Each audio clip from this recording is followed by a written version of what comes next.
So firstly Byreddy అన్న, great transformation. FCL నుంచి ఇప్పటి వరకు మంత్స్ ఆఫ్ మీరు పడ్డ కష్టం మీరు ఫలితం దక్కింది. అలానే ఇప్పుడు టీమును కొన్నారు, అసమర్థంగా అయింది ఆప్షన్, అనుకున్న టీమును కొన్నారు. సో ఫైనల్స్ మీదే అని కాన్ఫిడెన్స్ ఉందా? అలా అని ఏమి లేదు. యాక్చువల్గా టీమ్స్ అన్ని ఆల్ 12 టీమ్స్ కూడా సూపర్ గా వచ్చినాయి. లాస్ట్ టైం సీజన్ 1 కన్నా సీజన్ 2లోని నెక్స్ట్ లెవెల్ ప్లేయర్స్ అందరు రిజిస్టర్ అవడం, ఫ్రాంచైజీ ఓనర్స్ కూడా చాలా ఇంట్రెస్ట్ గా సీజన్ 1 చూసి సీజన్ 2లోని ఇంట్రెస్ట్ గా ఆప్షన్ లో పార్టిసిపేట్ చేయడం జరిగింది. I think all teams are balanced teams.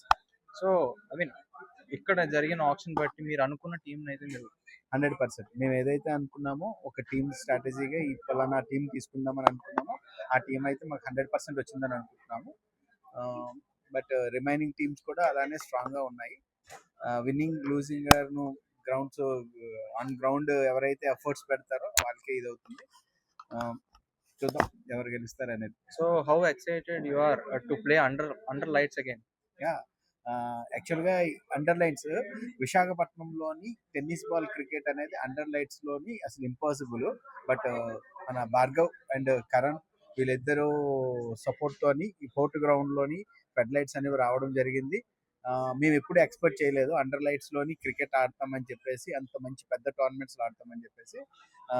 Continuous గా ఇది 4th under lights tournament, one of the best tournaments. Even HPL అనేది next level tournament. So wishing you and your entire team superb luck, sir. Looking forward to play against you, with you. Thank you And so totally much, man. All the best.